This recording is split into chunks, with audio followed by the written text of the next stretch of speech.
gwe kasitowulira nga ka notification kagudde ku simu yo wepa omanya kali lugambo Promax mba nyingidde oba mpita simple tambuza video nkuwa olugambo kyonna ekitokota mu ggwanga Uganda Mukama Katonda yasinga omumanya.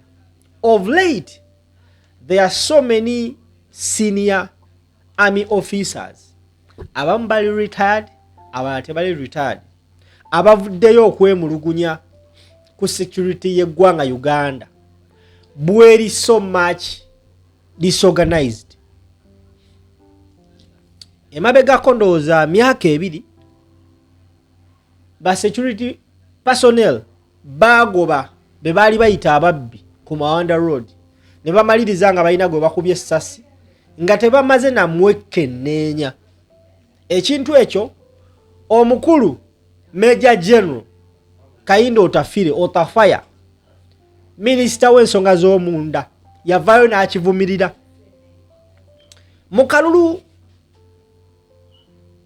ka elections akali ekawempe nga tufiiringa ekifo ky'omubaka Segirinya Muhammad akalulu nalukola kayawangula twalaba abamaje abambadde ebya black betumanyi nga abajjati nga bakenyigidde nnyo. Ensi neyogera ku bantu ne conduct gye baali bakola wabula we were surprised enkeera omuduumizi w'amaje n'avaayo n'aba applaudinga n'abeebaza olw'omulimu gwe bakola. Now, another senior retired general avuddeyo neyeemulugunya ku nsonga oba ku neeyisa y'amagye g'eggwanga Uganda. Ani ono olowooza? General Sejjusa abasinga gwe mumanyi nga Tinyefunza avuddeyo n'avumirira ne yeewuunya conduct y'amagye ennaku zino bwe geeyisa. Olunaku olwaleero ekimutuuseeko naye akirojja. Tambuza video nkubuulira ekituuse ku Tinyefunza. Simanyi amuyisizaamu eggaali oba ali mu basement. Njagala owulirize olugambo Promax bampita simple. Tinyefunza waliwo kyawitineesize n'amaaso ge olwaleero ekimuleetedde n'okugenda ku mukutu gwe ogwa X okukyogerako ng'alaba mu butuufu enough is enough. Remember basiba bagamba nti goli eyo otudde nawe kinaakutuukako ogenda kujja mu public otukubira enduulu. Munnamagye ali ku ddaala lya Generali Tinyefunza leero kirabika abaana bamuyisizaamu eggaali ng'akozesa omukutu gwe ogwa X his official X handle. Tinyefunza agambye atya atandise otulojjera ekimutuuseeko olwaleero ku lugambo Promax wooli bampita simple. Kankusomere posti ye.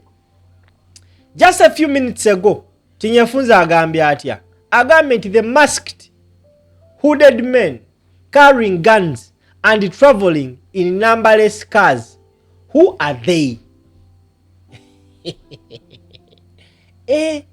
Olaba abasajja nga Batinyefunza batuuka ku 11 yeebuuza bannaye baani baneeno. Agambye abasajja abeesibye obukookolo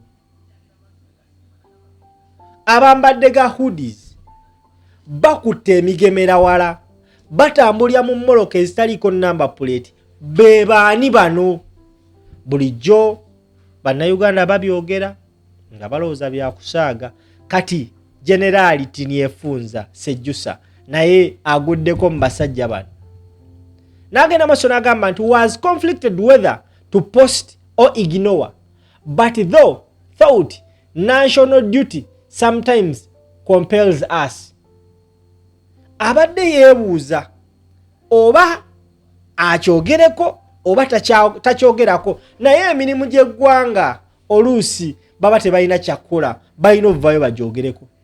N'agenda maaso n'agamba so today was driving through our congested Kampala streets. As we made a turn, security people stopped us. My car was fourth in the line. Stopped us were 3 masked soldiers with no name tags carrying SMGs. With them were 2 other men in civilian clothes, also masked, but these were hooded. One was also armed with an SMG, and the other was unarmed with just a short stick. Besides them was packed with SUV. Numberless. As we waited in the line, I saw the two ununiformed men go in a rush, and they entered a first car in the line ahead of us. It was with Toyota something, also numberless. Then the two cars sped off together. I could not see the occupants of the Toyota because it was a bit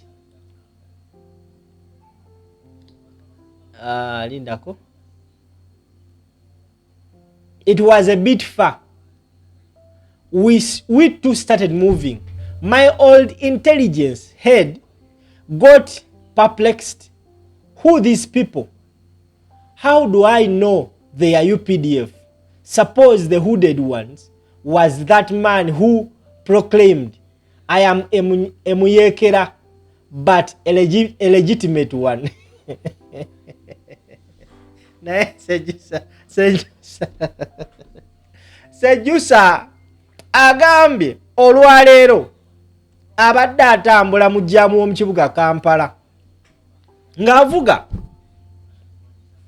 abadde akyuka, ab'ebyokwerinda ne basitopinga emmotoka ye. Emmotoka yabadde yakuna mu layini, naye ekisinza omwewuunyisa abo basitopinze babadde abasajja basatu nga bambadde masiki b'amagye, omu nga tebalina mannya ku yunifoomu zaabwe, omu ng'akutte emmoloka akutte emmundu kika kya SMG. Abalala ababaddeko babadde ba civilians, naye nga bataddeko nga bambadde engoye z'aba civilians, naye nga bataddeko ebikookolo ne bihudi. Omu ku bo ng'akutte SMG nga yambadde leeya, omulala nga talina SMG wabula ng'akutte omuggo. N'alaba emmoloka endala SUV nga talina number plate naye ebadde mu layini. Sejusa akunyumiza. Era n'alaba n'emmoloka endala nga kika kya Toyota something tagimazeeyo, naye ng'erimu abasajja bambadde hoodie. Era n'agamba nti nkozesezza intelligence yange enkadde, ne ngamba oba abantu baneeno si ba UPDF, naye we kibanga kiyinza okubanga omu ku babadde mu eyo mmotoka abadde oyo atera okugamba nti ye muyeekera, naye omuyeekera ali mu mateeka, emuyeekera but a legitimate one. Era abadde akozesa statement eyo nti muyeekera naye ng'ali legitimate ye Bobi Wine. Sejusa leero kyalabye naye abadde takikkiriza nti gye kiri mu ggwanga Uganda. Of course Ugandans have been saying this, nti abasajja bannaye bangi nnyo ababeera n'emmundu nga bali muleeya. Now ku posti ye newankubadde abadde yeebuzaabuza, ku posti ye gy'akoze abaana ne batandika okumuwa wiyo ne bagamba ejje n'osaaga. Omwana n'amugamba nti bravo, brave to speak like Otafire. You are the ones who started those things with the Black Mamba Urban Hit Squad. Then some idiots only perfected them.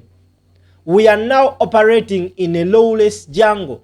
They think they are special forces with power to abduct, kill, detain and torture Ugandans. N'amuteekerawo ekifaananyi ky'abantu ye baabadde alowooza nti tebaliiyo.